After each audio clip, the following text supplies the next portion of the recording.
أحداث، أخبار، ثقافة، برامج وندوات. كل ما يتعلق بالسياسة، كل ما هو جديد ستجده معنا. جريدة بريس جاءت للكشف على الواقع وما الذي يخفيه، فابقى معنا.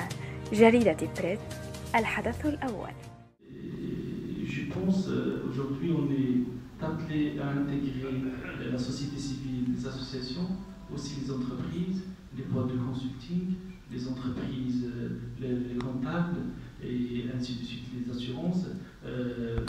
إذا هذا التظاهرة اللي درنا هذا النهار نسموها لو كلوب دي ديريجون نادي المسيرين في جهة الشمال، وهي تدخل في خضم مجموعة لقاءات اللي تينظمها النادي لصالح رجال الأعمال والمقاولين بجهة طنجة وتطوان القسيمة.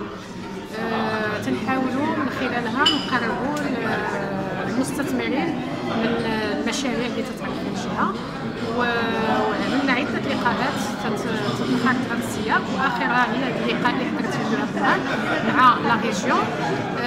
الهدف ديالو هو تسليط الضوء على مخطط التنموي الجهوي بلان دو ديفلوبمون ريجيونال اللي يحتوي على مجموعه ديال المشاريع اللي عندها واحد صبغه مهمه اللي غادي تنمي هذه الجهه ديال طنجة تطوان القسيمه.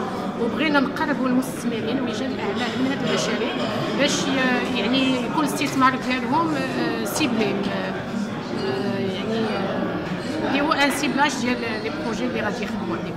هذا وغادي تكون مجموعه ديال اللقاءات وحده ان شاء الله مع مجموعه ديال الفاعلين الاقتصاديين وفي اطار الشراكه ما بين الببليك والبريفي. بسم الله الرحمن الرحيم، والصلاة والسلام على أشرف المرسلين. معكم إلياس العكاري، الرئيس الجهوي لنادي المسيرين لو كلوب دي ديريجون بجهة طنجة تطوان الحسيمة.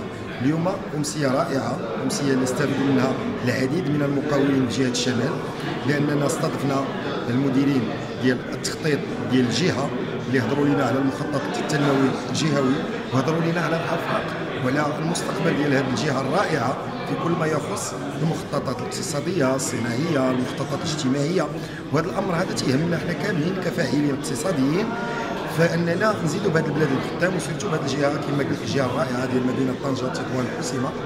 دونك كانوا اراء وكانوا اقتراحات من عند الحضور الحمد لله كانت تتكون من اكثر من 60 مقاول في الجهه ديال طنجة تطوان القسيمه. دونك كانوا اقتراحات، كانوا اسئله اللي طرحات بصدد معرفه شنو عادي يطرا في هذه الجهه، شنو هما المخططات اللي دايره الدوله، شنو هما المسائل اللي الدوله خدامه عليها واللي المصالح العموميه خدامه عليها، باش يعطيونا واحد الدفعه ويعطيونا نقولوا واحد القيمه مضافه احنا كمقاولين على اننا نزيدوا بهذه الجهه للقدام.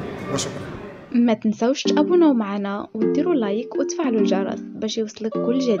مع جريدة سبيس، الحدث يوصلك في الحين.